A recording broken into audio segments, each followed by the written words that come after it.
قندھار کا انار جو ہے وہ یہاں پہ موجود تو ہے. یہاں کے جو فروٹ دکاندار ہیں ان کے مطابق یہ پورا شیلف جو تھا یہاں پہ قندھاری انار ہوا کرتا تھا. ان کے مطابق یہاں پہ تقریباً 10 سے 15 کریٹ جو ہے وہ ہم خریدتے تھے روزانہ کی بنیاد پہ, اور اب جو ہے ہم 2 سے 3 کریٹ جو ہے وہ خریدتے ہیں. اچھا, قندھاری انار کی کمی کی وجہ کیا ہے؟ یہ ہے سرحدات کی بندش. پاکستان اور افغانستان کے درمیان سرحد گزشتہ تقریباً 2 ہفتوں سے بند ہے, اور یہ انار جو ہے یہ بھی قندھار کا ہے, لیکن یہ وہ انار ہے جو سرحد بند ہونے سے پہلے جنہوں نے یہاں پہ درآمد کی تھی یہاں پہ پاکستان میں اور انہوں نے سٹور کی تھی, وہ اب مارکیٹ میں آیا ہے اور مارکیٹ میں بیچا جا رہا ہے. تاہم اس کی قیمت گزشتہ سال کی قیمتوں کے مقابلے میں تقریباً ڈبل ہے. اب یہ بہت مہنگے ہے, 700 روپے کلو ہے نا.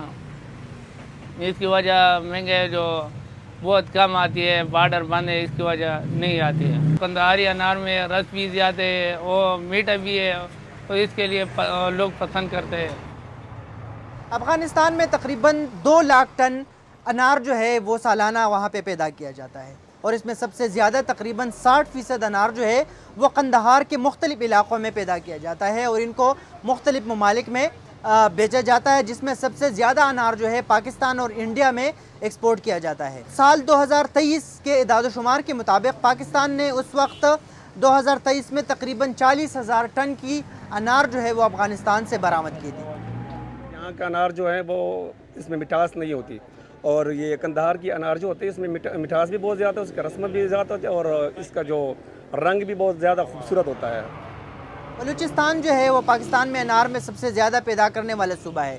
40 سے 50,000 ٹن سالانہ انار جو ہے وہ بلوچستان میں پیدا ہوتا ہے. تاہم پاکستان کی انار میں بہت فرق ہے. قندھاری انار کو پسند کیا جاتا ہے, اس کی سرخ رنگ, مٹھاس, میٹھے اور ان کی رنگت, اور ساتھ میں ان کی جو جوس ہے وہ بھی پسند کیا جاتا ہے, اور کی وجہ سے پاکستان کے مختلف شہروں میں اس کو جوس کے لیے بھی استعمال کیا جاتا ہے.